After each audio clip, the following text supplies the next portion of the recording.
আসসালামু আলাইকুম বন্ধুরা। গ্যাসের দাম নাকি হঠাৎ করেই বেড়ে গেছে, একদম হাই লেভেল।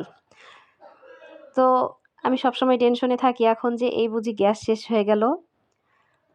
তো গ্যাসে যেন একটু সাশ্রয় করতে পারি, সে কারণে আমি এখন থেকে রাইস কুকারে রান্না শুরু করে দিয়েছি ভাত।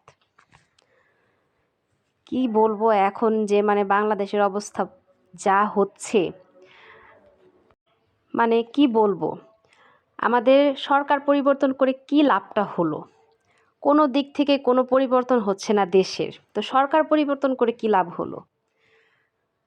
এদিকে লেখাপড়ার অবস্থা কি বলবো, আমাদের উপদেষ্টা যারা আছেন শিক্ষা উপদেষ্টা তারা বলেছেন যে 2026 সালে বড় পরিবর্তন হবে লেখাপড়ার ভিতরে।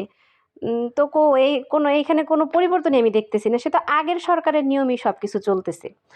হ্যাঁ, তো সৃজনশীল পদ্ধতি চালু আছে, সব কিছু লেখাপড়া বলেন, পরীক্ষা বলেন, সব কিছু সে আগের সরকারের নামেই আগের সরকারের মতোই চলতেছে সব কিছু লেখাপড়ার ব্যবস্থা।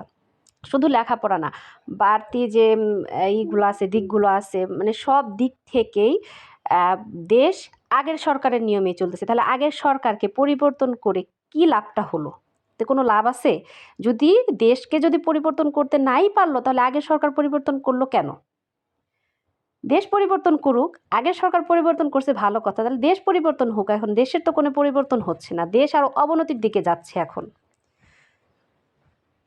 লেখাপড়ায় সৃজনশীল পদ্ধতি উঠায় নাই, বিশেষ করে গণিতের কথা কি বলবো, বাচ্চারা তো সৃজনশীল পদ্ধতি বুঝেই না, এখনো বুঝে না বাচ্চারা সৃজনশীল পদ্ধতিটা।